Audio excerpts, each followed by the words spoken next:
हमारे साथ MK investment के एग्जीक्यूटिव डायरेक्टर और फंड मैनेजर सचिन शाह मौजूद हैं। Sachin ji, good afternoon. सचिन जी, बताइए क्या व्यू है इस समय मार्केट पर और क्या लग रहा है आपको, क्या हम वापस ऑल टाइम हाई की तरफ बढ़ रहे हैं?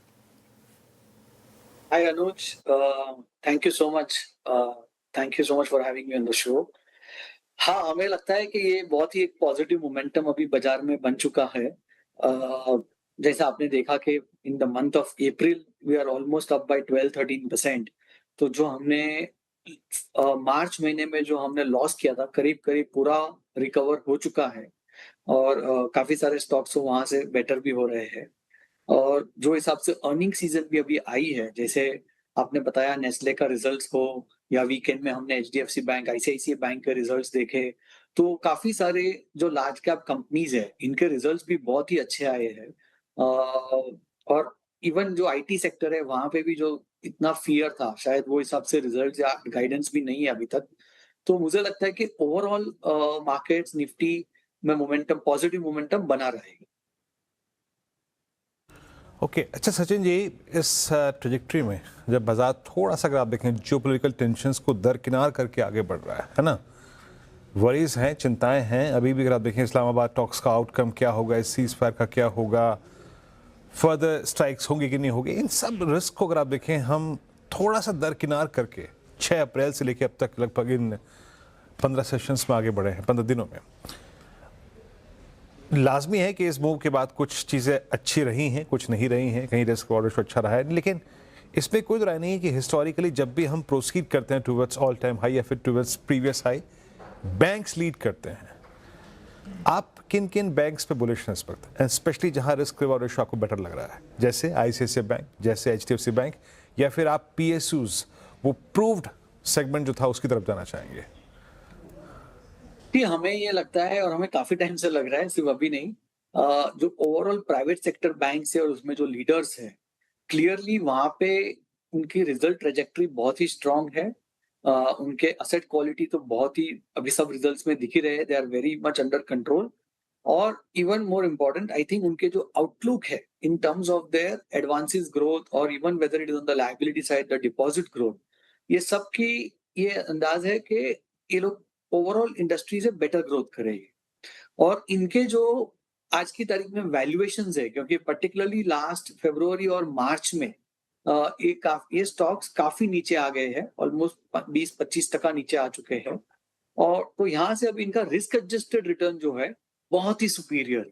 सो क्लियरली हमें लगता है कि हाँ, यहाँ पे अभी आपका वैल्यूएशन रिस्क है नहीं, ऊपर से अर्निंग्स ग्रोथ यहाँ से काफी बेटर रहेगा of some of these large private sector banks versus the overall industry. So on both the ends, it is clearly a superior at this point in time. Banks पे ये view आपका, specially large private banks पर। Sachin ji, good afternoon. अच्छा, FMCG pack पर क्या view रहेगा sir? Friday का session याद है, गजब की तेजी, आज नेस्ले इंडिया के नतीजे आए और वो स्क्रीन पर प्ले हुआ है। स्ट्रेंथ तो है एफएमसीजी पैक में, लेकिन काफी समय बाद आई है, भरोसा किया जाए, क्या व्यू बन रहा है आपका? जी, एफएमसीजी में क्या है कि हमेशा ये स्टॉक्स काफी एक्सपेंसिव रहते हैं, 50p, 60p, 65p रहते हैं। बट लास्ट 1-2 साल में यहाँ पे भी अच्छा टाइम वैल्यू करेक्शन हुआ है। सो काफी सारे स्टॉक्स जो 65-70p थे, अभी 45-55p के बीच में आ चुके हैं। तो अभी यहाँ से जो कंपनीज में ग्रोथ रहेगा और पर्टिकुलरली अगर डबल डिजिट ग्रोथ रहेगा in the next 12 to 24 months, और ये सारी एफएमसीजी कंपनीज में नहीं रहेगा, क्योंकि बहुत सारे प्रोडक्ट्स का पेनिट्रेशन लेवल बहुत हाई होता है। तो जो कंपनीज के निश प्रोडक्ट्स है या जो कंपनीज में अभी भी सेमी अर्बन रूरल एरियाज में पेनिट्रेशन की गुंजाइश है, वहां पे आपको I would say high single digit to low double digit at least आपको एक वैल्यू ग्रोथ मिल सकता है।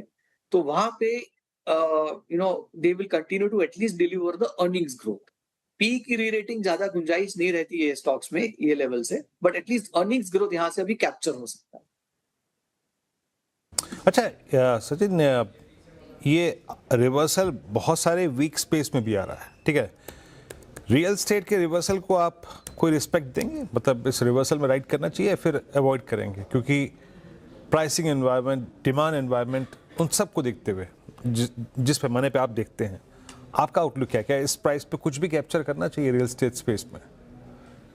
एक्चुअली रियल एस्टेट जो सेक्टर है वो एक्चुअली बहुत ही सिक्लिकल सेक्टर है. सो पहला तो इसमें आप you can't paint all the companies with the same brush. One will have to be very selective, number 1.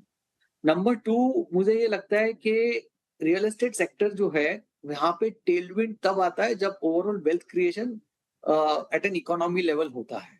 तो एक आपका गोल्ड में काफी अच्छा वेल्थ क्रिएशन हुआ है फॉर एंटायर इंडियन इकोनॉमी और the entire Indian population. As we know, यहाँ पे सबसे मैक्सिमम सेविंग्स होता है in this country for last so many years. तो उसका एक वेल्थ इफेक्ट काफी रहेगा for the next few years. Second जो है, जो वेल्थ क्रिएशन होता है वो आपके कैपिटल मार्केट्स में होता है, पर्टिकुलरली इक्विटी मार्केट्स. तो अगर ये नेक्स्ट 6-12 महीना जो हिसाब से हम सोच रहे हैं, अगर इक्विटी मार्केट्स भी पॉजिटिव रहता है तो उसका एक इफेक्ट आपको रियल एस्टेट में भी दिखेगा. ओके, रियल एस्टेट पैक पर ये व्यू गया सर. सचिन जी, एक स्पेस जो लगातार स्ट्रेंथ दिखा रहा है वो है ये पूरा पावर स्पेस. इनमें भी अगर आप देखें तो पावर इक्विपमेंट स्टॉक्स काफ़ी अच्छा परफॉर्म कर रहे हैं और आज के सत्र में भी काफ़ी स्ट्रेंथ है. जब मार्केट वीक भी था तब भी इन्होंने स्ट्रेंथ दिखाई. यहाँ पर क्या आपने एक्सपोजर बढ़ाया है? हमने अभी तो at this point in time exposure नहीं चेंज किया है, बट ये जो सेक्टर है यहाँ पे क्लियरली टेलविंड बहुत ही बढ़िया एंटिसिपेशन में ये सब स्टॉक्स बढ़ रहे हैं.